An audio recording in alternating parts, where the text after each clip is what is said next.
different is this Baylor team to the one you faced in Arlington last year? There's a lot of similarities. Their concepts are the same.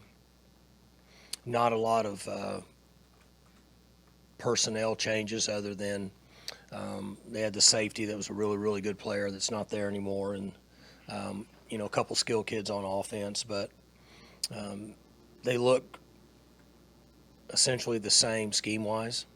Quarterback's back now. Obviously, he's got more experience than when we saw him, but same group. What's the challenge for you as a coach, with your offensive speed going up against a Baylor offense that likes to go slow? Well, it's just two different philosophies. I guess you could say a defensive head coach and an offensive head coach, maybe. They'll run the clock down and play with some tight ends and fullbacks, and they're going to run the mid-zone play, and they're going to run boots and nakeds off of it, try to get the ball out of the flat, and they're going to max protect and throw it down the field. And we spread out more and play at a much faster tempo. Some of the things are similar, but for the most part, the philosophies and how we get there are different. How much more do you really know about their quarterback at this point, considering he had only played a couple of games when you saw him last year and has only played a few this year? So it's, their concept offensively from an outside looking in is the same as it was in a championship game. So you're in a controlled passing game. He might complete 14 passes in the game, and it may only be for 75 yards, but 3 or 4 of them might be converting third downs. So I don't really see a lot of difference, and it looks like they've programmed him in that direction, until they play action, max protect, and try to throw it over your head. You praised Ika, their defensive tackle, quite a bit last year. How do you feel about that matchup with your kind of new look offensive line and him going into Saturday? Well, he's an issue. You're talking about 62? He's a problem. He should be playing on Sundays right now.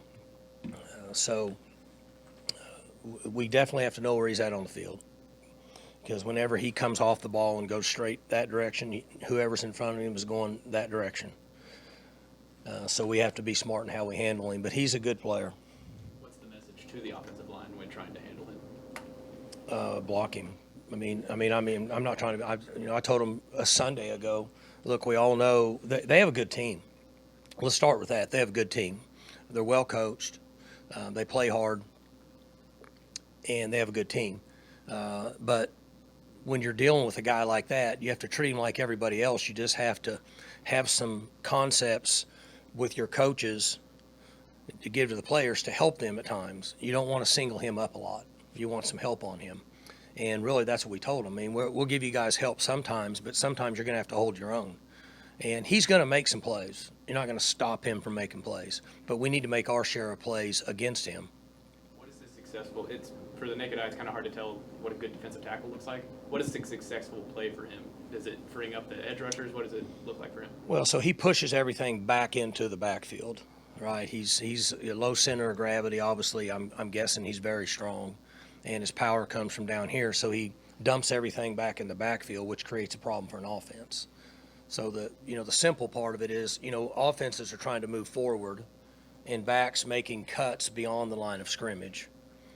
And when offensive line is running in space, they're not getting anywhere, and backs are making cuts behind the line, it's not as good a play.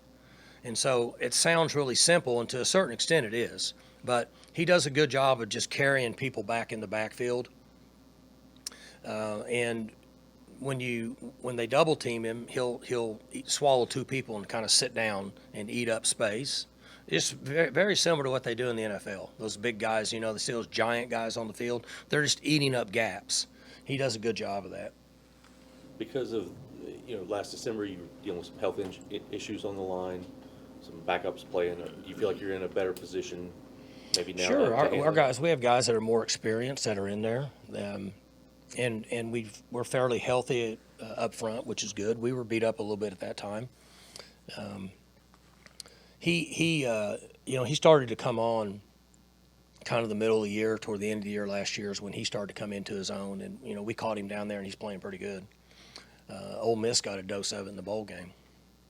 And so he's continued on with that. So I feel good about our guys. I mean, we can't go beyond he's a good football player. We know he's there. But we play other good football players, right? We played guys from Notre Dame that were long and tall and created issues for us and throughout the league. We would, we're not afraid to give him credit for who he is and what he gets accomplished, but I expect our guys to block him.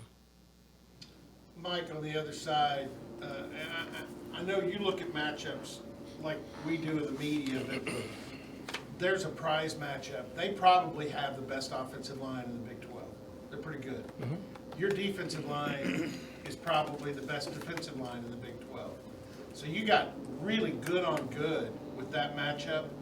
Talk a little bit about, and I know they've got some schemes to combat it, quick pass, so forth, and max protect you mentioned, but that's going to be fun to watch. Well, it's a good matchup. Again, I go back to what I said. In my opinion, they stay in their box on what they're trying to get accomplished on offense, and they have good players. Baylor's always had good players. They're sitting right in the middle of 300 Division I offers a year within a 4-hour drive. It's a good location to get good players, and they've developed them, and they know what they want to get accomplished. And so, one thing to watch is the matchup between those two groups that you just mentioned, because they're both pretty good groups, and it should be interesting to watch and see how it plays out throughout the game. Iowa State really only had one receiver that I would call a real vertical threat Saturday. You got a bunch. Is that something you have to capitalize on? Because you mentioned Baylor's lost some guys on the back end of their defense that were pretty good in coverage, and your guys are pretty good at beating coverage. Yeah, they're going to stay back. In my opinion, their safeties are going to play it, 12, 14 yards. I would guess they're going to stay back. And, his personality, from what I've learned over the last few years, is he's not like we all are, but their defense is set up to not give up big plays. They're going to force you to rush the ball and be a successful intermediate passing team, and we understand that. It's no secret. So I would say those guys are probably going to be back there pretty far and try to defend downfield throws. One observation from watching all the football on Saturday, you've always been kind of, I know you do it by feel, but people are going for it on fourth down in situations that you'd have never thought. Texas Tech did it, K-State did it, Baylor does it. It's a fourth down craze. I think there's more of the analytics that coaches are looking at. They're getting percentages on certain specific situations in games, and right or wrong, they're buying into that formula that is being presented to those coaches at that time. I don't know that to be true. I think that's where most of this has started. And then there's a side of it's based on who you are as an offense, and then, in my opinion, is who you're competing against. So, this is probably an exaggeration, but if it was 4th and 2 and I was going against a front like Georgia, I wouldn't really be fired up about going for it, because it's hard to knock those guys back. So I think there's a matchup of an offensive front versus a defensive front. And then, do we think we have a good scheme to trick them?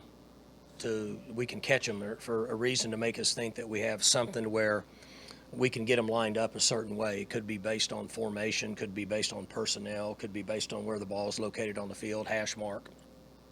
Gives you good reasons to go.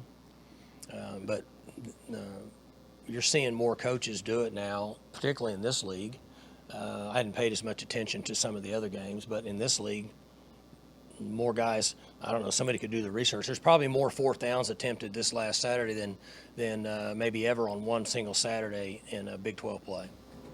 Baylor was able to force you guys into some turnovers last season. What have you kind of seen from them that creates that? So I think it was 4. I went back and looked at that. 4 of the how many did he have against him last year? 7 turnovers? I think 4 of them he was being hit when he let go of the ball. And then 1 he threw off his back foot on a crossing route, overthrew a guy and hit the safety in the stomach. So we certainly want to be more protective with the ball against them. And I'm not really concerned about it based on the number of turnovers that he had. He was being hit when he threw the ball.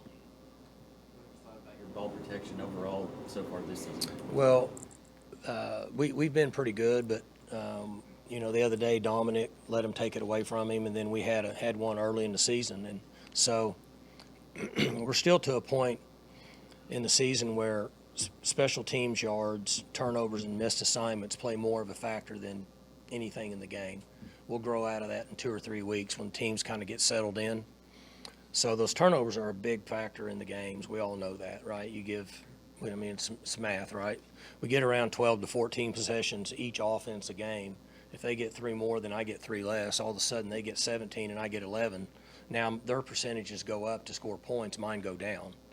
So very, very important part, and we need to do the best we can to take care of the football. When you look back at your last trip down to Waco in 2020, obviously Baylor was dealing with COVID issues then, but even then they were a shell of what they are now. Is it pretty remarkable how fast Dave has gotten this program to the level they're at?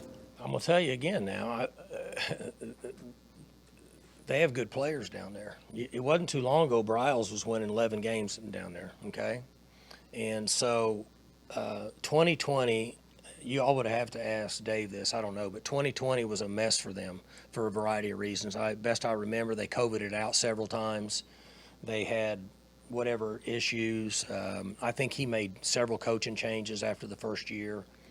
But they still had players that had been recruited, the hangover players that had been recruited when Coach Bryles was there, and they were winning 9, 10, 11 games a year.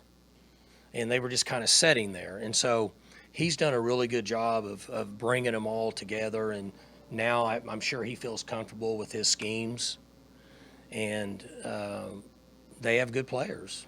For more information, you can visit tulsaworld.com.